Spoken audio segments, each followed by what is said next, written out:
खूब सरस प्राची। पलकों को झुका के सलाम करते हैं, पलकों को झुका के सलाम करते हैं, दिल की दुआ आप सभी के नाम करते हैं। मंजूर हो तो मीठी मीठी तालियां हो जाए, मंजूर हो तो मीठी मीठी तालियां हो जाए, क्योंकि ये शानदार सा प्रोग्राम हम आपके नाम करते हैं। तो હવે આવી રહી છે ધોરણ 9ની વિદ્યાર્થીની પરમાર ધરતી એ આપણને આજે આજના યુવાનો વિશે કંઈ કહેવા માંગશે। આપવા આવી છું તો આશા કરું છું કે આપ સૌ મને શાંતિથી સાંભળો। આજનો યુવાનો એ શક્તિનો અખૂટ ભંડાર છે। જો તેને આપણે યોગ્ય દિશામાં વાળીએ તો આપણા દેશને ઘણો ફાયદો મળે તેમ છે। વિશ્વમાં સૌથી વધુ યુવાધન આપણા દેશ ભારતમાં જ છે, પણ આજનો યુવાન ચોક્કસ માર્ગદર્શન વગર પોતાનું વ્યક્તિત્વ ખોઈ બેઠો છે। એટલું જ નહીં તે બીજાના હાથે વહેંચાઈ ગયો છે। વિશ્વના અન્ય દેશોમાં યુવાનો માટે ઘણા મહત્વના પગલાં તેમજ વિવિધ યોજનાઓ બનાવવામાં આવી છે, જેના કારણે તેવા દેશોનો વિકાસ વધી રહ્યો છે। યુવાનોનો શ્રેષ્ઠ વિકાસ એ જ આપણા દેશની સાચી પ્રગતિ છે। યુવાનોનો એક સમુદાય પોતાના જીવન કૌશલ્યના વિકાસ માટે આગળ વધી રહ્યો છે અને યુવાનોએ પોતાના જીવનનું ઘડતર કરીને પોતાના જીવનને સુરક્ષિત અને આદર્શ બનાવવું જોઈએ। પણ આજનો યુવાન પોતાનું વ્યક્તિત્વ જ ખોઈ બેઠો છે।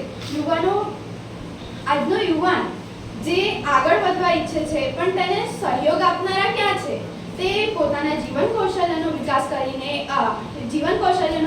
કરીને તેને ઊંચા પદ પર જવું છે, પણ તેને યોગ્ય માર્ગદર્શન ક્યાં મળે છે? આજનો યુવાન ભટકી રહ્યો છે, તેમજ આજના યુવાનો પોતાની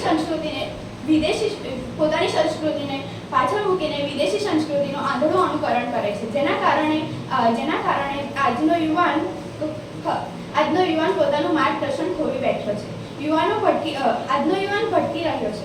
તેને યુવાનોની ખરાબ બરબાદીનું એક કારણ મા બાપે આપેલા સંસ્કાર સાથે કુટેવો, કુનીતિ વગેરેને પણ ગણી શકાય છે।